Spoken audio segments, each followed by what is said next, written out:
ভারতের বিহার ঝাড়খণ্ডে প্রবল বৃষ্টি হয় সেই পানির চাপ সামলাতে আজ সোমবার ফারাক্কা বাঁধের সব গেট খুলে দিয়েছে দেশটি।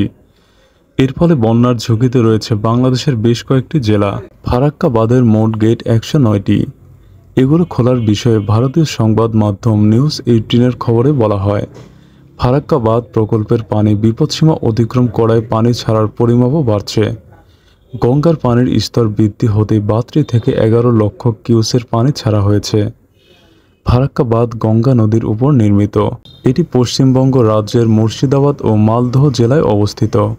আবার গঙ্গা নদী চাঁপাইনবাবগঞ্জ জেলা দিয়ে পদ্মা নামে বাংলাদেশে প্রবেশ করেছে। ফলে ফারাক্কার চারা গঙ্গা তথা পদ্মা হয়ে বাংলাদেশে ঢুকবে এবং তা পদ্মার তীরবর্তী অঞ্চলকে প্লাবিত করবে। ফারাক্কার ছেড়ে দেওয়া পানি পদ্মা তীরের চাঁপাইনবাবগঞ্জ, রাজশাহী, নাটোর, পাবনা, সিরাজগঞ্জ, কুষ্টিয়া, রাজবাড়ী, মানিকগঞ্জ, ফরিদপুর, মাদারীপুর, শরীয়তপুর, মুন্সিগঞ্জ ও চাঁদপুরে বন্যার সৃষ্টি করতে পারে। উল্লেখ্য, এর আগে ভারত ডম্বুর ও গজলডোবা বাঁধ খুলে দেওয়ায় বাংলাদেশের ফেনী, নোয়াখালী, লক্ষ্মীপুর, কুমিল্লা ও চট্টগ্রাম অঞ্চলে বন্যা হয়েছে।